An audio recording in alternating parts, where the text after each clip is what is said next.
Yan, yung taas. Ang ganda yun. Tapos may stage din if ever na may mga debut or kahit anong activities nyo.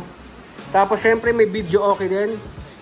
24 hours, walang problema, unlike sa iba. Pwede kang magbilyar. So, ito naman mga sadik yung Villa 4 nila. Meron pala sila rito parking space if ever na may dala kayong sasakyan at diretso na tayo agad dito sa may loob para makita nyo yung ganda ng kanilang villa.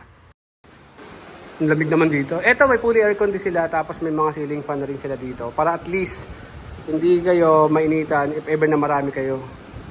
Tapos tignan nyo naman yung pinakang background nyo. Napaka-aesthetic lang tignan. Laki ng couch dito. Parang higaan na yata ito eh. Dalawa yung aircon nila mga sadik. Centralized tapos ang daming fan.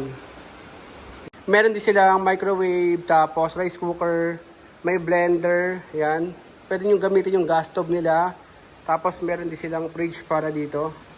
Para kung may lalagay kayong mga meat or kahit anong mga cold products nyo. Meron din silang mga utensils na pwede nyo gamitin dito. Napaka-organized yan mga sadik. Hindi na kayo mahihirapan, hindi na kayo magdadala. Tapos may stage din if ever na may mga debut or kahit anong activities nyo. Tapos syempre may video okay din. 24 hours, walang problema, unlike sa iba. Eto, walang patayan kahit hanggang sa mapaos kayo, walang problema dyan. Ang ganda ng stage eh, oh. Salamin. Tapos, pagpunta nyo naman dito, eto na yung pinakang pool nila. Ang lakas makagubat. Lakas maka-falls eh. Tingnan nyo naman yung paligid.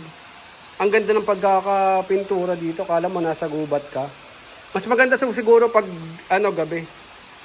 Mas nag-elevate yung color tsaka yung ganda ng paligid niya. Ayan. Ang lawak. Mas malawak dito. Ayan. Solid eh. Oh. May basketball court din. Ayan.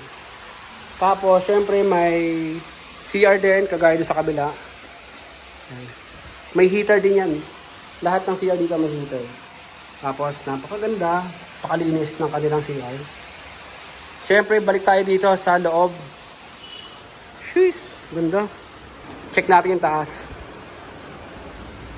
Sa taas ay same din, mga sadik. Yung kwarto nila is ganun din. Siguro, tignan natin mga sadik para at least alaman natin. Sa rooms, kala mo nasa sinihan kayo. May centralized aircon, may smart TV, wifi. Yan. Good for 8 to 10 packs siguro to. Medyo malaki-laki rin. Siyempre, pwede kayo magbilyar dito, mga sadik. Yan. Yung rooms is 1, 2, tapos alam ko room din to eh. Same lang sa kabila. Ayan. Magkakapares lang yung room, mga sadik. Tapos may mga kanya-kanyang centralized aircon. Ayan. Tapos, syempre, yung mga comfort room nila yan. Ito shower room.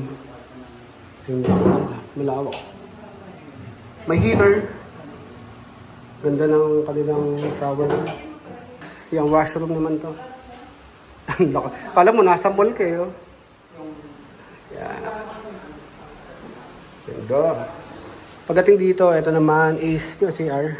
Comfort room, dalawa yan. Parehas lang sa kabila. May heater. Siguro pwede ka naman maligo rito. Ayan.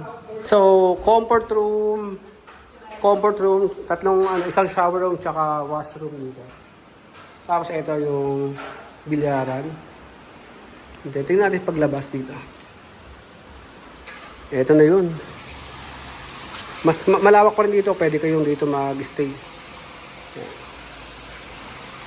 Yan, yung taas. Ang ganda ng pagkakapintura nila mga sadik.